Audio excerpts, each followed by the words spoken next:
Alors bonjour mesdames, voilà, on se retrouve cette semaine de nouveau. Alors on est au 18 rue Georges Auric, on compte sur toutes les dames qui veulent participer au cours, hein, c'est important de le citer.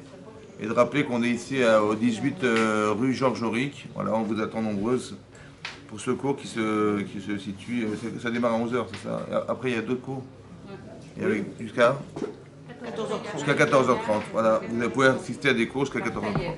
Alors, avec Rav Tayem. Alors c'est marqué dans la paracha de Korah. Veikar Korah ben Itzhar. Donc a pris Korah ben Itzhar, fils de Itzhar ben Kehat ben Lévi, qui était lui-même le fils de Kehat, qui était lui-même le fils de Lévi. Vedatam va Aviram. Il a pris avec lui donc Datam va Aviram, Boubne Eliav, les enfants d'Eliav, Ve'on ben Pelet, ben Arouven. Lévi, c'est bien le fils de Yosef, de Yaakov. C'est lui, c'est lui. Donc il a pris ces gens-là, il s'est entouré. Et Rachid expliquait que Varikar, ouais, ça veut dire quoi il Varikar qu'il a pris. Alors Rachid expliquait, il y a deux explications.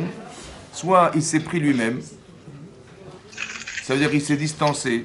Ça fait partie des symptômes de gens qui en vérité ont des problèmes psychologiques. Parce que la logique c'est de se rassembler. D'accord. La logique ça fait partie d'un ensemble. La logique ça fait partie d'une communauté. La logique de vivre ensemble. Lorsque vous voyez des gens qui se séparent des autres, c'est soit il y a un malaise, soit il y a quelque chose qui est préconisé derrière, il y a un plan. D'accord. Donc la Torah nous prévient en disant, si vous voyez des gens qui se séparent, qui se marginalisent, qui se mettent de côté, c'est que forcément, peu importe, c'est forcément qu'il y a quelque chose qui se passe chez eux. Donc soit vous allez voir en disant mais qu'est-ce qui vous arrive, soit ils sont en train de comploter quelque chose contre le groupe. Et c'est ce qui se passe ici. D'accord. Vaikar il s'est séparé. Ou bien Vaikar il a réussi à soudoyer, il a réussi à convaincre. Voilà, Vaikar c'est avec des paroles, des belles paroles. D'accord. Donc il avait un corps à Dibourg. On sait qu'il avait une capacité à bien parler aux gens et donc les convaincre de les attirer vers eux. Je vous imagine que le projet de Korah c'était d'arriver à contrebalancer l'autorité de Moshe Rabbeinu. Ça veut dire qu'il fallait trouver des arguments extraordinaires pour arriver à dissuader les gens de suivre Korah et de suivre Moshe Rabbeinu, c'était impensable. Donc il fallait qu'il attende un moment pour. Maintenant, ce qui est intéressant, c'est de voir comment ça s'articule. Comment vous allez voir des gens autour de vous qui vont ressembler à ce personnage, le personnage de la Torah de Korah. Alors il faut croire que derrière une frustration religieuse, on va dire, parce que Korah il va revendiquer d'être Kohen Gadol, il va prétexter qu'on est tous des Kedoshim, on est tous parfaits, on a tous écouté la voix d'Hachem. Je ne vois pas pourquoi, toi Moshe Rabbeinu, tu vas prendre le rôle du roi d'Israël, ton frère, soi-disant ton frère Kohen Gadol, et nous alors. Maintenant, d'où vient le problème? Alors les Chachamim m'ont expliqué, Rashi rapporte, dans le Midrash c'est marqué comme ça. En vérité, le père Kehat qui était le fils de Lévi. Donc Lévi était le fils de Yaakov Avinu et Lévi a eu Kehat. D'accord. Cet enfant, il a eu 4 enfants. D'accord. Il a eu Amram, pardon. Il a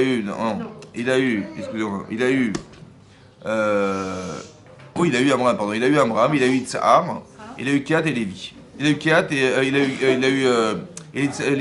a eu Hebron et Uziel. Voilà, il a eu 4 enfants. Et ces 4 enfants ont dû engendrer les Lévim. Oui, et Aaron à Cohen, donc qui était le chef des Kohanim, des Lévim, des Kohanim, il a eu le droit d'être descendant de Amram, il a eu le droit d'être Kohen Gadol. Et donc c'était logique dans la hiérarchie que Amram, qui était le premier enfant de Kehat, d'accord, ben, il a un enfant qui s'appelle Aaron à Cohen qui va être le Kohen Gadol, et un enfant qui s'appelle Moshe Rabbeinu qui va être le roi d'Israël. C'était logique. Maintenant, le deuxième enfant de Kehat, c'est Itzhar. Et lui, Itzhar, il a eu un enfant qui s'appelle Korah. Donc il a trouvé logique que dans la filiation, de la filiation que Kehat avait, logiquement, c'est lui qui aurait dû être le chef de la tribu des Lévis. Mais Moshe a décidé autrement, Al-Pi Hashem, évidemment. Il a dit, non, c'est pas toi, c'est ton petit cousin, il dit Safan ben Uziel. D'accord, qui était le 4e enfant de Kehat. Et donc, ils sont tous cousins, des cousins germains. Et donc, il va y avoir un conflit, encore une fois, un conflit familial. D'accord. Et ce conflit familial, il va engendrer une révolte. Maintenant, vous avez vu ce qui se passe. Il va revendiquer la Keuna Gdola. Il va vouloir être le Kohen Gadol, le grand prêtre. Il va dire, on est tous Kedoshim. Il va rassembler les 250 membres du Sanhédrin des tribunaux pour s'accompagner dans sa démarche. Donc, il a une force de conviction énormissime. Mais tout ça vient d'un problème, d'une frustration. D'accord? Ça veut dire qu'il aurait voulu être le chef de la tribu des Lévis. On ne lui a pas donné ce statut ni ce poste. Alors il va revendiquer plus que ça. Et il va revendiquer quelque chose qui va remettre en cause Moshe Rabbeinu et Aaron à Cohen. Mais quelque part, il va remettre en cause encore une fois, on l'a expliqué, il a gratiné un petit peu, malheureusement, l'image de Moshe Rabbeinu. Ça va? Qu'est-ce qui va se passer? Vous allez vous rendre compte que des gens qui ont des rejets profonds, ça soit dans la Torah, ça soit dans n'importe quoi, c'est forcément d'une frustration qui a engendré ça. Mais la frustration n'est pas forcément celle qui est réclamée. Lui, il va déjouer de Cohen Gadol. En vérité, c'était ça le problème? Non, c'était pas ça le problème. C'est qu'on l'a pas nommé chef de la tribu de Lévi. Et ça l'a frustré. D'accord? Et donc, quelque part, il va revendiquer quelque chose. Donc, vous qui êtes un peu psychologue, vous allez vous dire, mais alors, il revendique la Keuna Gdola, on va lui expliquer, c'est pas ça. Il faut pas être Cohen Gadol. Il y a un Cohen Gadol. Ils sont venus à 250. D'accord? Il y aura combien de Cohen Gadol? Donc, y a pas, donc ils ont tous dit, ouais, on est tous Cohen Gadol. Mais c'est impossible. Et en fait, on sait pertinemment que cette Avoda-là, ce service du Kohen Gadol, dans le Kodesh HaKodashim Yom Kippourim, s'il n'est pas le bon Kohen, qu'est-ce qui va se passer? Il va décéder. Donc ils ont tous pris le risque. Comment c'est possible? Vous avez compris ce que je veux dire? Et donc quelque part, il y a un problème d'illogisme. C'est pour ça qu'on explique ici qu'il y a un terrain. Vous avez compris qu'est-ce qui se passe? Il y a un terrain qui va engendrer que des gens ils vont perdre leur faculté. Ils vont perdre leur faculté, ils vont perdre leur lucidité. Et ça vient de quoi? Ça vient de ce qui est marqué ici. Nitkana, il a jalousé le parti de Elisaphan Ben Uziel, qui est devenu le chef de la tribu des Lévis. C'est pour ça que c'est marqué dans les Pirkei Avot que la kin'a, Motsim et Adam mina olam. La jalousie, ça enlève, ça retire la personne du olam, du monde. Il y a la kin'a, la kava, le kavod, les plaisirs, autant que le kavod, les honneurs. Ce sont des choses en fait qui sont spirituelles, mais qui sortent l'homme du monde. Ça veut dire quoi sortir du monde? Ça veut dire qu'il n'a plus la lucidité. Il n'arrive plus à voir de façon lucide les choses comme elles devraient être, mais il est sorti du monde, ça veut dire qu'il est sorti de cette capacité à résister à ce qu'il va imaginer, alors qu'il devrait voir autrement les choses. Ça va? Comment on peut se poser à Moshe Rabbeinu? C'est impossible. Et lui, il va prétexter que c'est un imposteur. Il va dire, mais tout ce que tu l'as inventé. Vous voyez pourquoi? Parce que c'est pas possible que je sais en prophétie que je vais avoir une descendance extraordinaire, je vais avoir Shmuel à la vie, je vais avoir des Mishmer de Kohanim. C'est pas possible. Donc c'est sûr que quoi? Que j'ai un poste à défendre. Et donc victime de sa névoie, mais victime de son kavod, victime de son ambition. Ça veut dire qu'on doit avoir des principes très clairs. On doit savoir que on doit développer l'ambition. Chacun il a un projet personnel qui doit être engagé, c'est sûr. Mais le problème de Korach, c'est qu'il est tributaire de ses ambitions. Vous comprenez ce que je veux dire? Ça veut dire que quand tu veux décider quelque chose, c'est sûr que si tu as une ambition profonde, tu arriveras toujours plus loin que si tu n'en as pas. Mais est-ce que c'est un objectif absolu d'atteindre ce que je recherche? Et que tous ceux qui vont me mettre des bâtons dans les roues, je les élimine. Vous avez compris ce qui se passe? Ça veut dire ne pas être tributaire de ses ambitions. Savoir que je serai toujours plus grande et plus forte avec mes ambitions engagées, mais si j'ai pas réussi, mais de toute façon c'est Hachem qui aura décidé. Vous avez compris? Ça veut dire qu'on met toujours Hachem au-dessus de tout. Ou alors, vous avez compris? Et ça, c'est important qu'on arrive à l'accepter parce que on a des midotes, on a des qualités, et on peut être tributaire de même de ces qualités. Ça veut dire que Korach, évidemment, qu'il a fait un travail extraordinaire. D'accord? Sur lui-même, parce qu'il est devenu Korach. C'est lui qui portait le Aaron à Kodesh. Je ne sais pas si vous vous rendez compte, il est arrivé. On dit Tzadik Katamar Ifrar. Tzadik Katamar Ifrar. Le Tzadik, il est Katamar comme le dattier Ifrar, il va fleurir. Et c'est les Sof et Tevot, les derniers, c'est Korach. Ça veut dire qu'on ne peut pas renier que Korach, c'est un très grand Tzadik. Korach, c'est un homme très riche. Oui, il faisait partie, on va dire, des conseillers du roi de Paro à l'époque en Égypte. Et il a pu récupérer le trésor un des 3 orques qu'avait caché Yosef. Il est devenu extrêmement riche, Korach. Donc il avait le pouvoir, il avait l'intelligence, il avait la tzidkout, il avait la richesse, il avait tout pour lui. Et quelque part, ce genre de personnes, c'est des gens qui vont vouloir avoir un statut, un rôle. Et la frustration de ne pas pouvoir l'exprimer est tellement forte que malheureusement, on peut tomber dans ce genre de choses. Vous avez compris? Ça veut dire qu'on se donne un rôle, on se donne un droit, un petit peu comme les Meraglim, Raché Béni Israël, ils étaient des chefs de tribu. Dit le Zohar, ils ne se sont pas vus en Israël. Donc ils ont dit, si on n'est pas chef de tribu en Israël, inconsciemment, on n'a pas le désir de s'y trouver. Vous comprenez? Donc on va essayer d'argumenter en faisant que, et finalement on n'ira pas, on va rester dans le désert. Pourquoi? Parce que dans le désert, on sait ce qu'on est, mais là-bas, on sera qu'on sera des simples citoyens. Alors sans l'expliquer de façon grossière en disant que c'était des gens qui avaient de l'orgueil, etc., Oui, on va expliquer autrement. Peut-être qu'il y a des gens qui ont une personnalité. Ce sont des patrons, des gens qui veulent dominer, qui veulent diriger, qui veulent organiser. Mais c'est de bonne volonté. Hein. Donc quand ils ne se voient pas en Israël étant des chefs, ils vont dire mais qu'est-ce qu'on va faire là-bas? C'est contre nature, c'est contre nature. Et donc inconsciemment, on est influencé par sa nature. Et on ne veut pas se dire qu'on n'a rien à faire en Israël parce que quelque part là-bas on sera des simples citoyens, en ne se voyant pas là-bas. Et donc on va vouloir rester en désert parce que là on sait qu'on va servir. Vous comprenez? On sait qu'on va servir. Et donc, mais c'est quelque part vous avez compris qu'on est manipulé même par sa propre nature. Ça veut dire qu'il y a des gens qui sont des patrons qui ont envie d'organiser, de s'engager, d'entourer les gens, de les diriger. Voilà, c'est leur force. Mais quelque part cette force-là, elle effine la frontière entre l'orgueil et la fierté. Vous avez compris? Elle effine la différence. Il y a des gens qui, par fierté, ils vont réussir leur vie, et d'autres, par orgueil, ils vont la rater. Ça va? Ça veut dire qu'elle est où la frontière? Entre je suis fier de moi ou je suis orgueilleux. Alors la différence, elle est comme ça. Quand je suis fier de moi, je peux être l'esclave des autres par fierté de moi. Ça veut dire je sais que j'ai des vocations, je sais que je suis au service des autres, je suis le serviteur des gens. Et par vocation, ou bien l'inverse, parce que je suis, j'impose.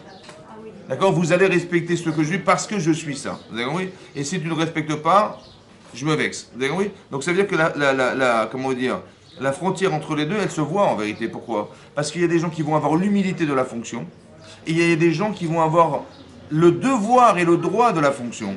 Vous avez compris ce que je veux dire? C'est ça. Vous avez compris? Comment?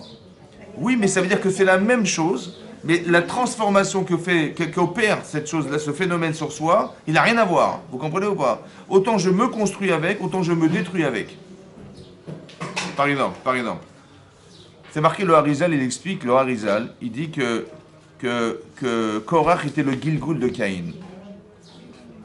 Ça veut dire qu'il y avait une réincarnation de Caïn dans Korach. Et que Evel était réincarné par Moshe Rabbeinu. Ça veut dire quoi Evel en hébreu? Evel, c'est quoi Evel? Evel, avec un He, pas avec un Aleph. Evel, c'est la vapeur. Evel Avalim à Marco Elet. Evel Avalim, ça veut dire.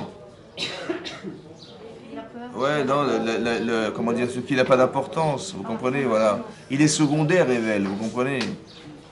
Evel, il est humble, il est secondaire, C'est marqué là-bas que Caïn s'appelle Caïn. Pourquoi il s'appelle Caïn?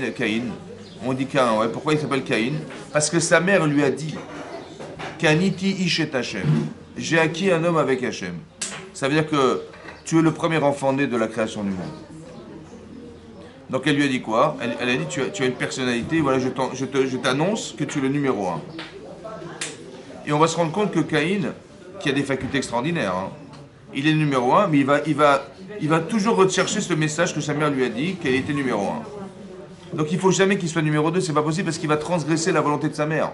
Ou alors il va transgresser le sentiment qu'il a d'être numéro 1, le premier enfant né. Et il va se rendre compte que son frère va naître après lui, donc il s'appelle Evel. Evel, ça veut dire Evel Avalim, il est Evel, la vapeur, il est rien en fait, il n'est pas grand chose par rapport à lui. Alors c'est vrai que sur le plan de la personnalité, il est moins valorisant, mais il est né Vatosef la Ledet. Elle a rajouté, il y a marqué elle a rajouté. Alors, le sens littéral c'est d'expliquer, elle a eu un deuxième enfant. Mais Rachid dit non, Tosef, il est né avec 2 jumelles, ouais, avec 2 longues vues. Non, avec 2 jumelles, ouais, avec 2 jumelles, donc 2 femmes, donc 2 cartes bleues. Donc il est né avec 2, voilà, 2 comptes en manque. Alors maintenant, il est né avec 2 femmes, en plus du fait que, alors que son frère, il est né qu'une seule femme, une seule sœur, une seule femme. Donc il dit, mais c'est pas normal, je suis l'aîné. Donc j'aurais dû avoir plus que mon frère. Et là, il se rend compte déjà qu'il a moins que son frère. Après, c'est lui qui a eu l'initiative d'amener les sacrifices à Hachem. C'est Caïn. Le Ramban, il explique que c'est Caïn qui a eu l'intelligence d'approcher un korban à Hachem, un sacrifice à Hachem, une offrande. Qu'est-ce qu'il a fait son frère? Ben, il a copié. D'accord. Savoir la différence, c'est que lui, il a amené des fruits, puisqu'il était agriculteur, Caïn. Et son frère, c'était un berger, il a amené du bétail. Mais il a amené des bechorot, des aînés. Les meilleurs, c'est-à-dire les aînés. Les aînés, c'est-à-dire qu'on est attaché aux aînés. On est attaché aux premiers animaux qu'on a. Le premier salaire, on est attaché. Il a non seulement apporté ça, mais Chelbeen, les plus animaux les plus gras qu'il a trouvés. Et Rachid dit là-bas, pourquoi on a mis un adjectif dans les animaux qu'avait apporté Evel et pas dans ceux qu'avait apporté Caïn? Parce qu'il a amené des fruits pourris. Grouim, c'est-à-dire les plus mauvais fruits qu'il avait, il les a apportés en sacrifice. Maintenant, il a innové. Qu'est-ce que fait Zorah? Il a copié. Qu'est-ce que fait Hachem? Il agrée le korban, le sacrifice de Evel, mais pas celui de Caïn. Et là, il y a marqué Evaï Haraf. Il y a marqué d'abord, un, il s'est mis en colère, et deux, il a blémi. Vous avez vu la différence, c'est très intéressant. Écoutez bien, regardez la différence de réaction. Il y a marqué, il s'est mis en colère. Il est devenu blême. Hachem lui dit, mais lama Haraf, pourquoi tu t'énerves? Pourquoi tu es devenu blême? J'ai la pire des questions, quoi. C'est-à-dire que je te fais un cadeau, je te mets une offrande, tu vois, qu'est-ce que tu fais? Tu me regardes même pas. Ouais, et non seulement tu m'ignores, en plus tu prends celui de mon frère. Et mon frère il est Evel, hein, c'est le second, et moi je suis le numéro 1 et tu m'ignores. Donc évidemment je vais m'énerver, ça va ou pas? Mais est-ce qu'il a eu raison de s'énerver? Ben, on lui refuse son cadeau. C'est comme ça que vous allez chez des gens, vous amenez un pot de fleurs, vous êtes invité chez quelqu'un avec un beau pot de fleurs comme ça. Le type il prend le pot de fleurs, il ouvre la fenêtre, il le jette par la fenêtre, il dit bonjour, oui comment ça va? Et, pardon, comment ça va? Comment? Mais mon pot de fleurs! J'ai mon pot de fleurs, mais. Après il dit mais pourquoi tu t'énerves? Ben, je m'énerve, elle est bonne, je m'énerve, hein? Il sait qu'il a amené des choses pourries, donc il le sait pas, enfin, lui il le sait pas. Lui, quand je dis pourri, il marque Garoua, c'est pas des beaux fruits, quoi. Il n'a pas aimé les meilleurs. Garoua. il n'a pas vu que C'est pour ça qu'il a mis des lunettes après. Mais c'est ça le problème, il est là, vous comprenez ou pas? Je suis sûr de moi. Je suis sûr de mon fait. J'ai une personnalité qui m'engage. C'est moi qui ai inventé le korban. Et l'autre il a été copié, machin, il va s'énerver.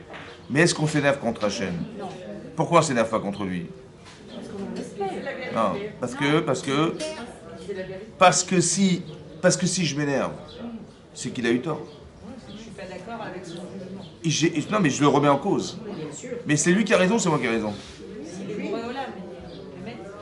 C'est ça qu'il lui dit Hachem, la macharaf. Pourquoi tu t'énerves? Ça veut dire à qui s'adresse Hachem? À un être humain, à sa créature. Il s'adresse à la vraie personne. Là, il est vrai ou il est faux, Caïn?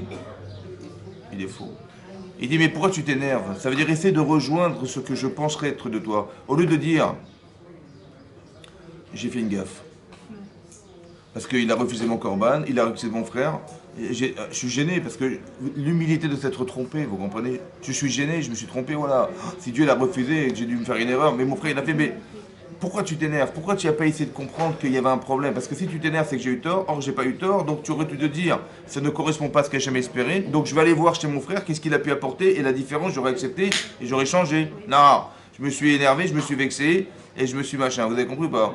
Ça veut dire que quand est-ce qu'on sait que les gens, ils sont dans l'orgueil ou dans la fierté? Si les gens se vexent. Ah oui. Si la personne se vexe, c'est qu'elle a un problème.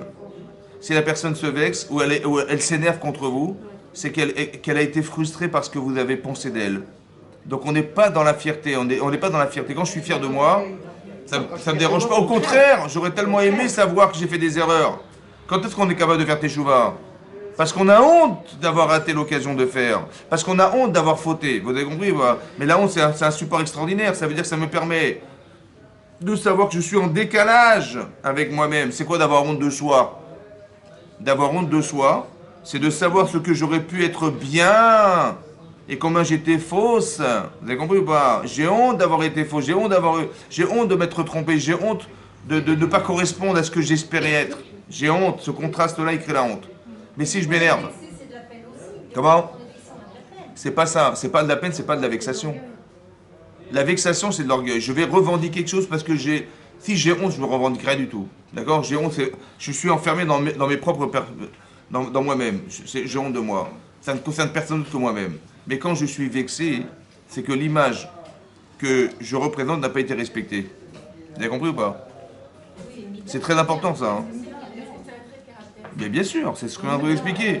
Mais Korach, il se vexe, vous avez compris, il s'est vexé. Il dit, mais moi alors, et moi, vous avez compris? Donc c'est là que je sais, quand je réagis comme ça, c'est là que je sais que je revendique des choses. Vous avez compris ou pas? On ne doit pas se vexer. Si ça n'a pas fonctionné, c'est que soit il a un problème, soit j'ai un problème. Vous avez compris? Donc, comment? Mais c'est super la peine. La peine, c'est fantastique. Ça veut dire que vous avez tellement envie que vous n'avez pas eu l'occasion de réaliser. J'ai de la peine pour moi. Mais c'est pas de la vexe, je ne suis pas vexé. Vexé, c'est entre on va dire, La susceptibilité. oui, mais pourquoi on est susceptible? Parce qu'on cherche à ce qu'on soit reconnu. Voilà. Je veux que tu dises que je suis bien. Je veux que tu dises que.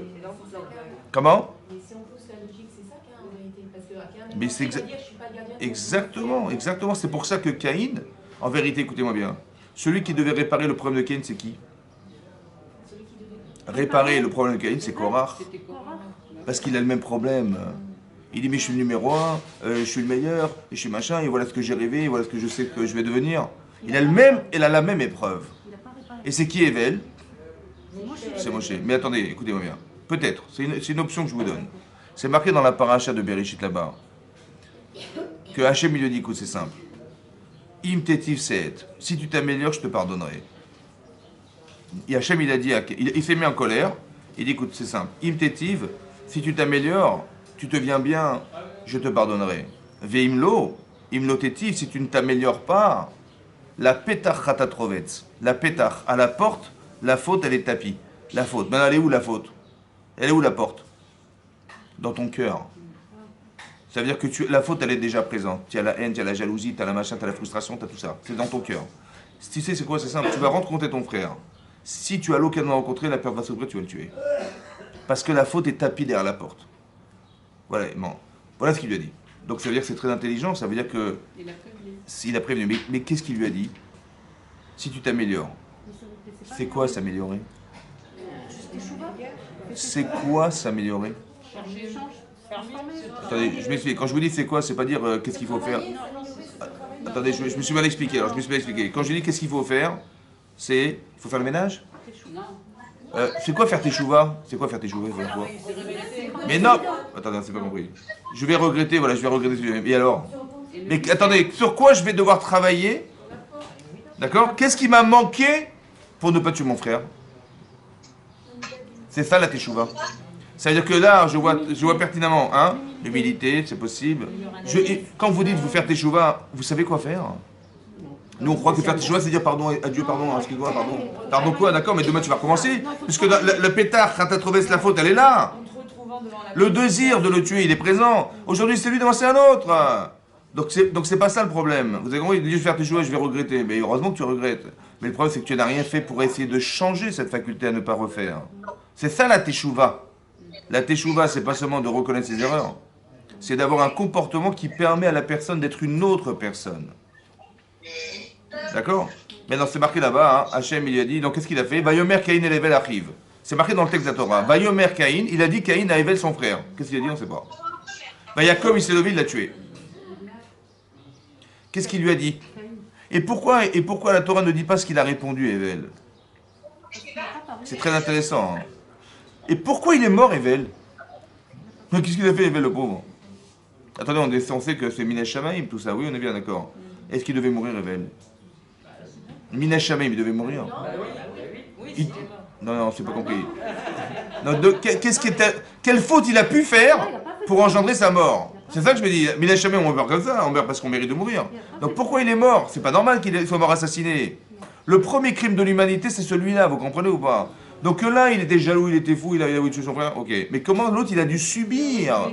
Comment ça fait qu'il a dû subir? Qu'est-ce qu'il n'a pas su faire, Evel? Hein? Ça veut dire, elle était où la réponse de Evel? De Caïn, pardon, elle était où la réponse? La réponse qu'il attendait, qu'il espérait. Vayomer. Vous imaginez que lui, il est surdimensionné. Il est capable de se rabaisser à celui qui est Evel, celui qui est secondaire. Il va lui demander, il va lui parler. Et l'autre, il lui répond quoi? Cette indifférence, elle est insupportable, vous comprenez? Ça veut dire qu'en vérité, peut-être qu'Evel, il avait la solution de Caïn. Il dit, mais tu aurais dû amener ton corban comme ça et comme ça. Il n'a pas répondu. Ça va? C'est très important que vous compreniez qu'il est peut-être mort de ne pas s'être investi pour l'autre. Il est peut-être mort que l'autre, il dit, Vayomer, il n'a rien dit. Il n'a pas répondu. L'indifférence. Et l'indifférence pour quelqu'un qui est dans l'orgueil, entre guillemets, c'est frustrant, et c'est frustrant, ça peut amener des folies. Vous avez compris pas? Ça peut amener des folies. Oui, c'est... Et donc, qu'est-ce... Dans le passage, Vayomer Caïn et Evel arrive. Vayomer Caïn, il a dit à son frère Evel. Et rien. Vous avez vu qu'il a dit Evel arrive. Pourquoi il a dit Evel arrive? Evel, son frère. Ben, il dit Evel et son frère. C'est pareil. C'est redondant. Qu'est-ce qu'il lui a dit Hachem? Il est où Evel Achicha? La même chose. La même chose. Il est où Evel Achicha? Il est où le moment où on n'écoutera pas de bruit dans les cours? Il est où le moment? Ah, il est où? D'accord? Maintenant, Hachem, il a dit, il est où Evel, ton frère? Qu'est-ce qu'il voulait, Hachem? Qu'est-ce qu'il voulait en lui disant, il est où Evel? Alors Rachid expliquait, il voulait rentrer en contact, donc il lui pose une question, pour ne pas le brusquer. Il dit, il est où Evel, ton frère? Et lui, il va répondre, il dit, mais j'en sais rien. Ouais. Hashomer Achi Anochi, est-ce que je suis gardant mon frère? Vous avez compris un autre symptôme. Quelqu'un qui se cache d'être, il va vous mentir. Obligatoirement. Toujours. Il va vous dire comme ça. Vous dites, en vérité, Evel, en vérité, Caïn, il est le gardien de son frère, évidemment. Toute la journée, il voit qu'est-ce qu'il a comme différence avec lui. Pourquoi il a des privilèges qu'il n'a pas, ça le rend malade. Il faudrait qu'il l'a tué. Alors quand il va vous dire, mais je suis quand même pas le gardien de mon frère, l'orgueilleux, il va dire, mais attends, tu crois que je suis à ce niveau-là? Mais en vérité, il est que à ce niveau-là. Mais il veut le cacher parce qu'il veut surtout pas qu'on dise de lui qu'il est. Hachem, il dit, il est où ton frère? Il est où Evel, ton frère? Ben Evel, c'est ton frère c'est Evel, c'est quoi la question? On va dire comme ça. Il est où Evel? Chez toi. C'est-à-dire, est-ce que tu peux tuer quelqu'un que tu respectes? Manifestement, Evel n'est pas défini chez toi. Parce que si tu avais su définir ton frère, si tu avais su donner une caractéristique, une identité, un avantage, une différence, est-ce que tu l'aurais tué la différence? Non. Donc il est où Evel, ton frère, chez toi? Mais non, ok, tu n'as pas fait ça. Mais il est Achicha. La fraternité. Si tu avais été fraternel, tu l'aurais tué?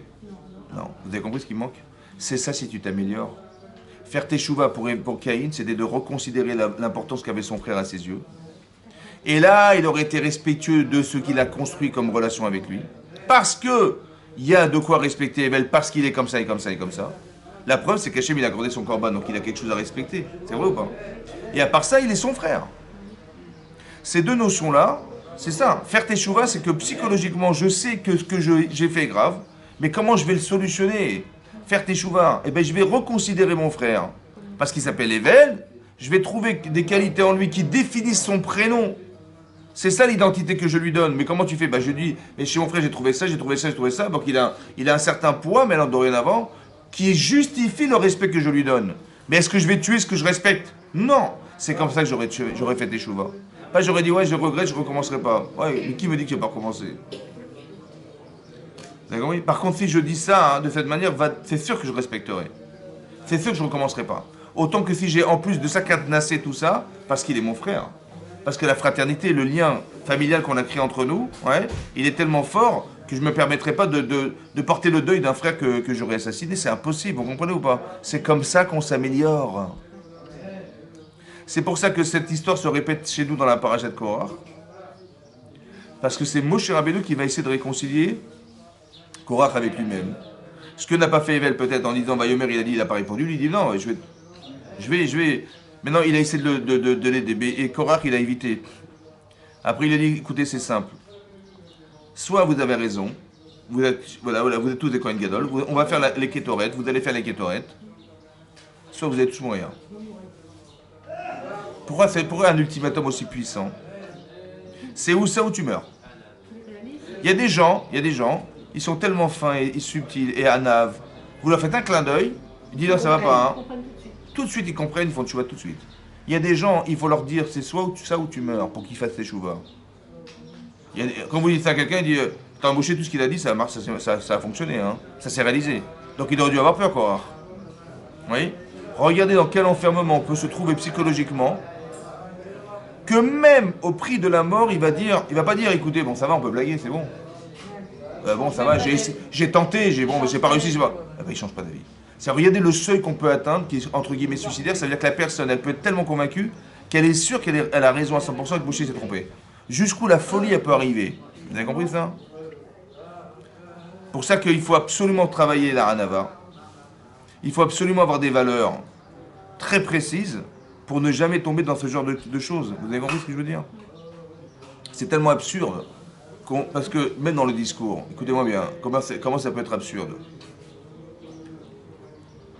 Moshe Rabbeinu, il a été nommé roi d'Israël, d'accord? Et lui, il a nommé, selon la prophétie qu'il a eue, que son frère serait Kohen Gadol, d'accord? Et par prophétie, il a transmis toute la Torah. Qu'est-ce que dit Korach? Il dit, tu es un imposteur. Tout ça, c'est qu'une invention. Hein. Pourquoi? Bah parce que je comprends pas. Je comprends pas, mais on est tous Kedoshim. Il va ridiculiser Moshe Rabbeinu en lui disant tiens, je vais vous poser une question, Moshe Rabbeinu. Si quelqu'un il a un vêtement tout bleu, ouais, est-ce qu'il doit mettre des tzitzit avec un fil bleu?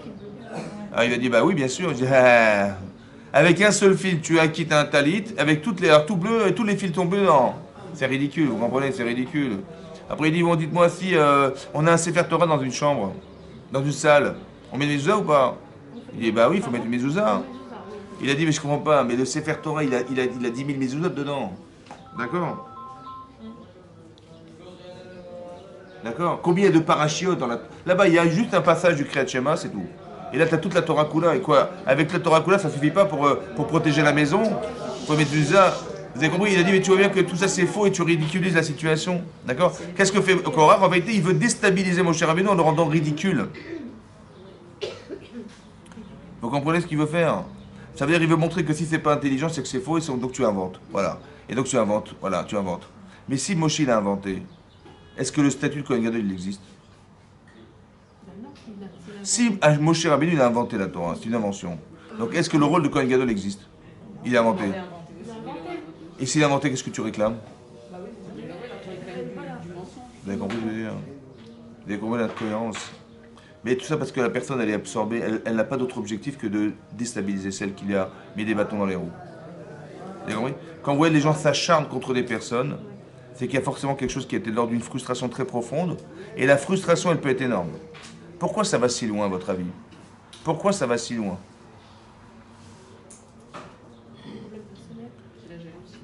Mais pourquoi c'est profond? C'est tellement profond, c'est énorme. Il faut faire très attention, c'est très grave. Hein. Mais pourquoi c'est tellement profond? Mais pourquoi le kavod c'est tellement profond, hein? Oui, oui, c'est vrai, mais pourquoi ça doit être tellement profond que même au prix de sa vie, il va vouloir ne pas lâcher prise? C'est fort quand même, c'est fort. Hein? Oui, l'estime de soi, mais comment ça se fait que c'est tellement fort? D'où ça vient? Quelle est la source? Quelle est la source de ça? Non, mais comment pour que la justice réagisse? Pour que la justice... Oui, mais d'où? Non, mais chez la personne. Je veux dire, c'est elle qui vit tout ça. Et c'est elle qui est prête à démontrer que l'autre a tort jusqu'au point de le déstabiliser, de le rendre ridicule aux yeux de tout le peuple juif. C'est énorme ce qu'il est en train de vivre là. La frustration de ne pas avoir été un jour le chef de la tribu des Lévis, c'est tellement fort ce qu'il estimait avoir pour lui. C'est tellement, pourquoi c'est tellement fort ça? Pourquoi? Mais oui, mais pourquoi? D'où est la source de ça? Hein? Par exemple, je vous donne un exemple, vous allez comprendre. Regardez, vous allez comprendre. Une fois, je vous avais dit que Yosef, c'est un enfant un peu particulier. D'accord? Particulier dans la mesure où il est intelligent, il est brillant, il étudie avec Torah avec son papa, il est beau, il a des privilèges, voilà les privilèges. Son père, il lui offre une kétonnette passime, un vêtement, et à part ça, il rêve.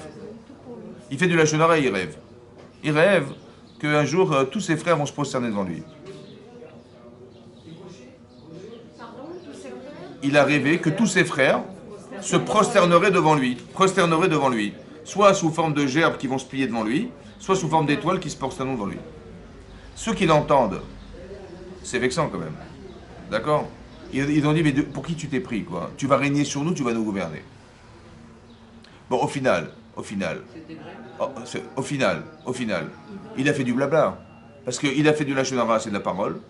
Il a reçu un vêtement de son papa, c'est ce qu'ils ont vu. Il a raconté ses rêves, c'est du blabla. Ils ont dit, non, c'est plus possible, on va le tuer. C'est-à-dire que l'argument juridique est de dire, il s'est prosterné devant, comment on va dire, Yehuda va se prosterner devant lui, ce qui est impensable, parce que Yehuda est censé le roi d'Israël, c'est impensable, donc il va vouloir prendre la place de Yehuda, etc. Tout ce raisonnement, en vérité intellectuel, toute l'argumentation halachique, elle est influencée par le désir d'éliminer celui qui nous dérange. Pourquoi? Parce qu'il ne m'a pas respecté. Alors je ne le respecte pas. Mais écoutez-moi bien. D'où vient le respect? Le respect, le kavod, il vient de la neshama. Très très fort. Pourquoi? Parce que vous avez vu que quelqu'un qui ne vous respecte pas, vous avez envie de la tuer la personne. Oui ou non? Quelqu'un qui vous ignore. Non, mais vous avez compris ce que je veux dire. Quand je dis tuer, ça veut dire que... Hein? Je ne me mérite pas, je me dis vis-à-vis de la fin, je fais comme on fait Israël. J'ai des dieux, je me dis que peut-être... Oui, mais c'est déjà, vous avez... Par mon amitié ou peut-être que moi, C'est je très ne bien. pas assez bien. J'ai compris, mais c'est-à-dire qu'on ne parle pas de gens qui ont la capacité de laisser... Non, c'est une capacité, c'est-à-dire de laisser traverser les choses. Ça me traverse et ça ne me touche pas. C'est déjà une avodat Hashem, déjà. Je ne parle pas de ça. Je parle de la personne qui est frustrée par ça. Tu m'as manqué de respect, en vérité, tu veux me tuer, je te tue. Vous avez compris ce qui se passe? Ça veut dire que... Mais d'où vient le kavod? Le kavod, c'est spirituel. Mais le kavod, il vient de ta neshama. Une fois, je vous ai dit une fois que si vous êtes dans un champ, ouais, votre mari il est dans un champ, ouais, et puis il voit une vache broutée. Ouais, il la regarde comme ça dans les yeux. Il lui dit espèce de grosse vache. Bon, elle va continuer à brouter. Et il lui répète, et il insulte, et je sais pas quoi. Bon. Après, bon, il essaie, il voit que ça marche pas. Il rentre chez lui, sa femme est dans la cuisine. Il rentre dans la cuisine. Il regarde sa femme dans les yeux. Il regarde sa femme dans les yeux, il dit espèce de grosse vache. Et là, bizarrement, bon, malheureusement pour lui, elle avait le rouleau à pâtisserie, pardon. Malheureusement pour lui, il a un prière sur la tête. Et je dis, bon, mais pourquoi, c'est quoi la différence? Ben, l'animal, il n'a pas de neshama. Hein. Mais sa femme, elle en a une, et une belle, hein. Ouais. Donc vous avez compris ou pas? Le kavod, il vient d'un neshama. Le kavod, il vient d'un neshama. Pourquoi? Parce que qu'est-ce qui te donne du poids? Qu'est-ce qui te donne du poids? Ouais, qu'est-ce qui te donne du poids? C'est ça. Allez-y. C'est ça qui te donne du poids. Le poids, c'est ça. Le poids, c'est toute l'existence que tu as. Puisque tu n'es pas un animal, tu es un être humain. C'est un neshama qui te donne. Donc tu es respectable. Et je n'ai même pas besoin de le savoir, je le suis. Vous avez compris ce que je veux dire? Je suis respectable parce que j'ai une neshama. La personne qui me dénigre, elle ne respecte pas ce que je suis de plus fort chez moi. C'est ma neshama. Vous avez compris? C'est pour ça qu'on va se vexer. C'est pour ça que... Donc la représentation, maintenant, comment on sort de ce problème, comme vous avez dit, c'est que tout ce que je suis, c'est Hachem qui me l'a donné. J'en suis pas propriétaire. Donc quand il se moque de moi, il se moque pas de moi, il moque de celui qui m'a donné ça. Vous avez compris? Donc j'ai du recul. Mais il y a des gens qui n'ont pas ce recul, malheureusement. Par exemple, on va voir que Korach, il n'a pas ce recul. Il est d'une ambition, il a une telle neshama énorme, vous voyez, qu'il est sûr que ce qu'il doit faire correspond à l'identité qu'on lui donne. Vous comprenez ce que je veux dire? Il en est même subordonné. Alors que nous, on devrait faire l'inverse, on devrait dire, tout ce que j'ai, mais c'est au service de quelque chose. C'est pour ça que la différence qui existe, on avait expliqué, entre le Yosef qui va raconter ses rêves et le Yosef qui va se vendre devant Pharaon, il n'a rien à voir. Tout ce qu'il a dû subir dans son existence lui a permis d'être capable de dire, vous savez, c'est pas moi, hein, c'est Hachem qui va vous apporter votre rêve. Alors qu'il est dans une grande difficulté, il est emprisonné depuis 12 ans et il va absolument sortir de prison. Donc il va devoir argumenter pour essayer puisque l'autre il attend de moi quelque chose, mais je vais me vendre pour essayer de le convaincre qu'il me sort de prison, hein, Paro, on est d'accord ou pas? C'est pas ça du tout qu'il va faire. Mais pourquoi? Parce que tous les avantages que j'ai, ils vont devoir servir à quelque chose, au service d'Hachem. Donc il peut parler de moi et ça ne me touche pas. Vous avez compris? C'est pour ça que Moshe Rabbeinu, sa sœur, elle va faire du Lashon Hara, et c'est là qu'on va voir qu'il est Anav Mikol Adam Asher Bnei Adama. Mais Anav, comment dire, la capacité à se faire transparent, c'est ça Evel. Vous avez compris? Evel, il est transparent. Il est transparent. Oui? Il est transparent. Et ça, et le problème, c'est que tu aurais dû utiliser ça dans le bon sens et pas dans le mauvais sens de pas donner du kavod à ton frère. Vous avez compris ce qui se passe? C'est-à-dire que si tu respectes ce que tu es, tu dois respecter ce que les autres seront. Et en fait, quelque part, c'est ça qui va engendrer qu'il va disparaître parce que on n'est pas dans le respect de la valeur humaine. C'est ton frère, c'est Caïn ou c'est Evel, vous avez compris ce que je veux dire? C'est ça, c'est important. Et donc, quelque part, on doit faire très attention à ça, d'avoir des midot tovot, de réfléchir, qu'est-ce qui s'appelle une qualité humaine? Qu'est-ce qui s'appelle un défaut? Qu'est-ce qui s'appelle de l'ambition? Comment je vais calculer mon ambition? Comment je vais la gérer, mon ambition? C'est très important, ouais. Et que lorsque je suis dans la frustration, c'est sûr que je me suis trompé. C'est impossible, vous avez compris? C'est-à-dire que si je suis vexé ou frustré au point de pouvoir renier des gens, ouais, c'est que j'ai un problème. J'ai un problème, ça veut dire que, oui, il faut avoir cette humilité de se dire, mais il parle à qui? Vous avez compris? Vous avez compris? C'est très important, vous compreniez. Comme si on était double, Ça va? Je sais qui je suis. Donc je ne sais pas de quoi il parle. Vous avez compris? Je ne sais pas à qui il parle, il s'adresse à qui, je ne comprends pas. Quand quelqu'un est très jaloux de vous ou quoi que ce soit, je lui dis, mais moi je ne suis qu'un vecteur de la volonté d'Hachem. Il parle à qui? Il parle de ce que je suis, mais c'est pas moi qui l'ai choisi. Je veux dire. Ou ce que j'ai développé, ben, c'est grâce à Dieu et c'est grâce à mes souillottes, à mes mérites, mais j'ai rien d'autre. Je veux dire, c'est pas, il n'y a pas besoin de mettre en valeur quelque chose qui fait que. Et donc la personne, lorsqu'on est touché par ce genre d'événement, on ne doit pas se vexer, d'accord? Et si on le sait, on ne doit pas non plus vexer les autres. Parce que je refuse le kavod. Mais je fais kavod. Vous avez compris ce que je veux dire? On m'a demandé de respecter mes parents, d'honorer mes parents. Donc j'ai le devoir de chercher à respecter les autres. Mais j'ai aussi un devoir de me refuser à recevoir du kavod. Parce que le kavod, ça rend fou. Vous avez vu comment ça rend fou? Vous avez compris ce qui se passe? Les honneurs. Ah, c'est les honneurs, ça rend malade. Donc c'est pour ça que c'est très important de savoir. Maintenant, comment ça s'est passé? Donc il y a un terrain sensible. Pourquoi c'est un terrain sensible? Parce qu'il y a quelque chose de très profond qui est marqué là. Qui va faire partie des éléments qui sont déstabilisants et qui peuvent amener malheureusement à ce genre de situation. Korah, c'est un Bechor. Korah, c'est un aîné. Comme Caïn est un aîné. Réhouven, c'est l'aîné de Léa. Il a perdu sa Bechora. Son droit d'aînesse, il est basculé sur ce Yosef. C'est Yosef qui a récupéré. Le Bechor, l'aîné de Léa, c'est Réhouven. Mais l'aîné de Rachel, c'est Yosef. D'accord? Alors on a dit pourquoi? Parce que Yehuda, dit la paracha dans Vaïchi, c'est marqué Parchas Kameim al Totar. Il était impétueux comme l'eau.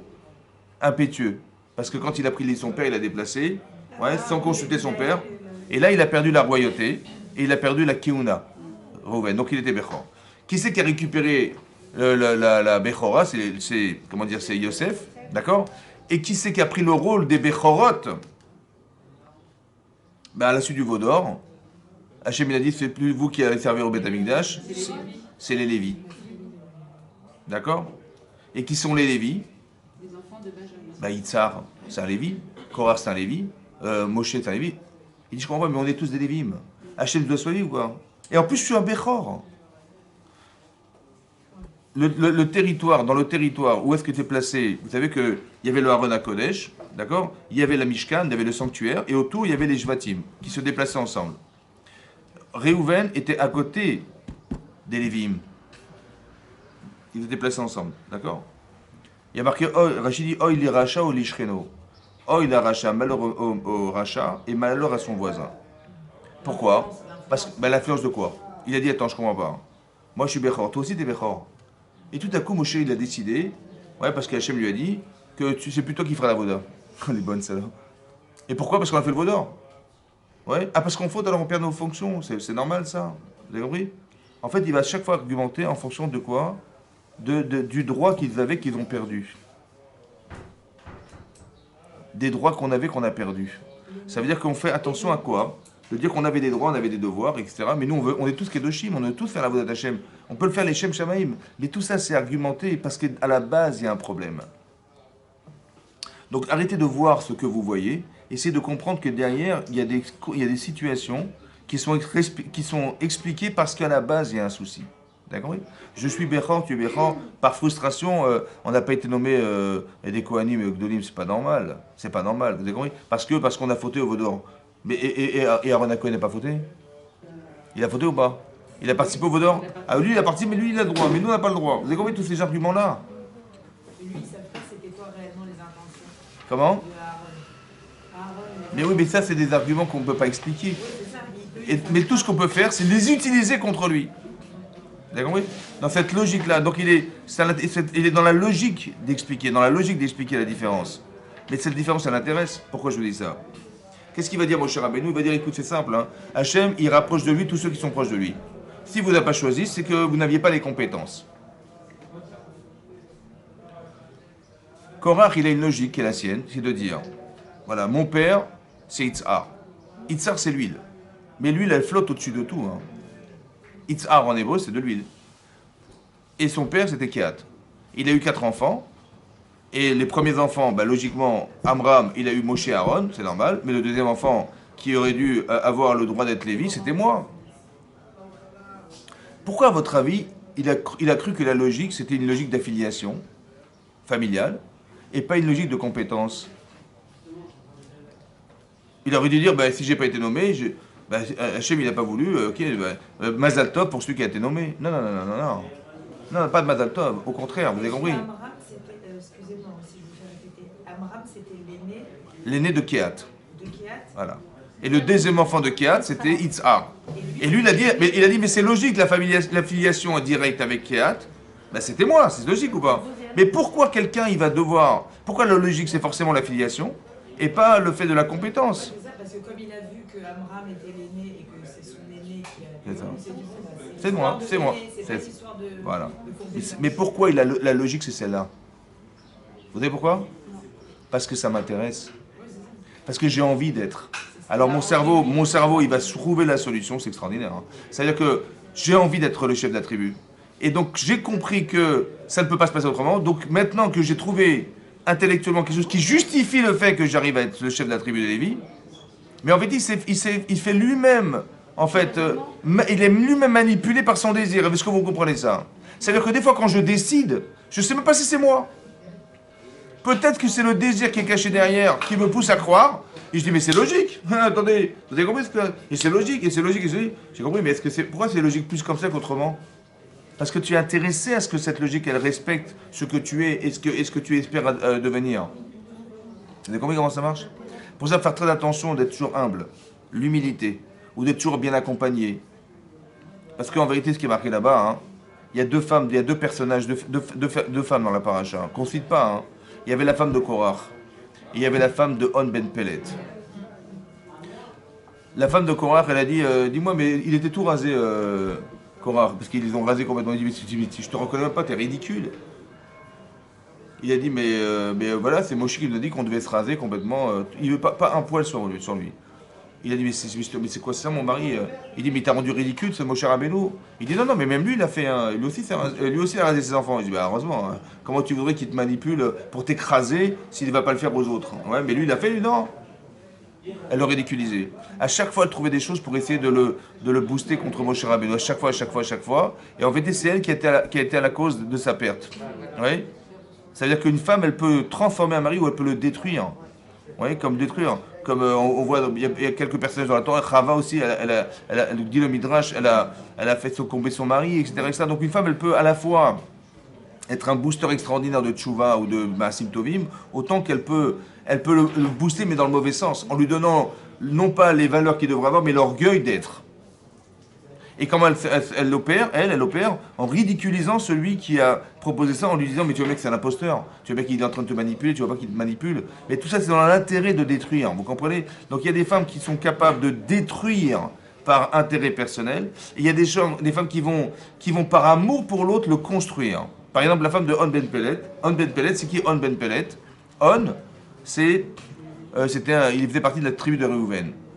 Et il avait promis qu'il allait s'associer à Korach. Et sa femme, elle lui dit, mais je comprends pas. Mais qu'est-ce que tu vas gagner? Si tu as raison, de toute façon, tu seras rien, ça sera Korach.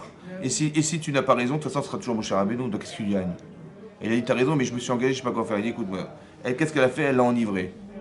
Elle a mis de côté. Qu'est-ce qu'elle a fait? Elle a défait ses cheveux, son foulard, et sa fille aussi pareil. Et comme c'était des tzadikim qui venaient, et des koulam qui ils ont regardé, ils n'ont pas raison, ils sont partis. Elle lui a sauvé sa vie. Ça veut dire qu'elle savait qu'il était manipulé. Elle savait qu'il était prisonnier, cadenassé par le désir de devoir, participer à Korach. Ouais, et il savait pas comment s'en sortir. C'était plus fort. Regardez la force d'influence qu'il a eu Korach sur les gens. C'est énorme. Le seul moyen qu'elle a trouvé, c'est de l'enivrer. Elle l'a sauvé. D'accord? C'est-à-dire qu'une femme, elle peut sauver son mari ou elle peut le détruire. Ouais, parce qu'en vérité, au fond, le caveau de son mari, c'est pas le sien, c'est le sien. À elle. Quand elle dit ouais, je te montre sur un piédestal, parce qu'en vérité, c'est pas l'amour de son mari, parce qu'elle va l'amener à le mettre en porte-à-faux avec Moshe Rabbeinu. Elle voit son mari, elle est fière de son mari, mais elle est fière pour lui ou elle est fière pour elle? Vous avez compris la différence? Est-ce qu'elle aime son mari ou elle s'aime à travers son mari? C'est grave. Alors que l'autre, elle aimait son mari. Donc elle va faire pour lui, elle va lui sauver sa vie. Vous avez compris la différence? Alors que l'autre, elle aurait pu dire, mais non, mais au contraire, Cora, mais il est super, mais machin, mais vas-y, fonce, mais qu'est-ce que t'attends d'aller... Elle aurait pu dire à son mari, mais ce regard qu'elle peut avoir, c'est pas un regard pour son mari. C'est qu'à travers son mari, elle tire une jouissance qui l'amène là même, ce que son mari se perd, c'est pas grave, puisque j'en tire une jouissance. Vous comprenez comme c'est grave? Faire très attention, que toujours articuler, d'avoir des notions claires dans le cerveau, Qu'est-ce que tu fais? Pourquoi tu le fais? Dans quel intérêt tu fais? Tu peux sauver ton mari comme tu peux faire l'inverse. Parce que tu peux être fier de lui, mais pour toi ou pour lui? Non, parce qu'il doit réussir mon mari, parce que je suis fier de lui, et je lui donne tous les avantages, je lui donne tous les compliments qu'il peut avoir, mais dans l'intérêt qu'il soit quelque chose. Ouais, il arrive, que ça puisse l'aider, ça va le booster à devenir quelqu'un. Mais pas dans mon intérêt personnel, dans le sien. C'est ça d'accompagner son mari. Alors que l'autre, elle ne l'accompagne pas, elle s'accompagne avec son mari. C'est ça la différence. Qu'une femme, elle peut sauver, ou elle peut permettre, ou elle peut, à l'inverse, détruire. Donc faire très attention d'avoir toujours des midotes, des bonnes midotes. Ce qu'on apprend de là, c'est de jamais être subordonné à des intérêts personnels, à de la gava, de l'orgueil, etc. Parce que voilà ce que ça amène. Que même des grands personnages de la Torah, ils sont tombés là-dedans. Pour nous dire, il faut être prudente. Il faut faire très attention à ça, d'avoir toujours des bonnes midotes, d'avoir toujours quelqu'un qui nous accompagne dans nos choix. C'est important. D'avoir toujours un rave ou quelqu'un. J'ai un problème, je ne sais pas, je ne vais pas décider toute seule, ou je sais pas, j'ai peur de me tromper, c'est important, ouais. Autant que quand je m'engage, mais pas pour moi. Je tire des avantages de mon existence, bien entendu, et je remercie Hachem, mais j'avance dans ce sens-là, jamais dans l'orgueil, ni dans la faculté à croire que je suis quelque chose parce que j'ai réussi, ou toute la réussite, elle est fonction d'Akadosh Baruch Hu, je sais pas. Et donc c'est pour ça qu'il faut rester dans ces critères. Chazak ou Baruch, mesdames, Chazak.